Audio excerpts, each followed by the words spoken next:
OG Diaz hindi galit kay Bea Alonso. Sa latest vlog nga ni Mama OG Diaz, nagbigay ito ng reaksyon kaugnay sa isinampang kaso sa kanya ng kapuso actress na si Bea Alonso. Ayon sa kanya, hindi daw siya galit kay Bea kahit buksan man daw niya ang kanyang puso, wala siyang galit na nararamdaman sa actress.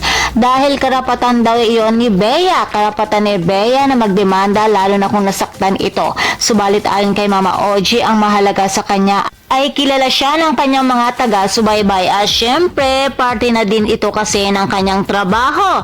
Natural lamang na may dumadaan na problemang ganito. Hindi na rin naman daw ito bago sa kanya at handa naman daw siyang sagutin anuman ang ipaparatang sa kanya. Bukod pa kay OG Diaz, sinampahan din ni Bea ang showbiz columnist na si Christy Fermin ng kasong cyber libel. And for more showbiz updates, please don't forget to like, share, and subscribe my channel. Thank you for watching.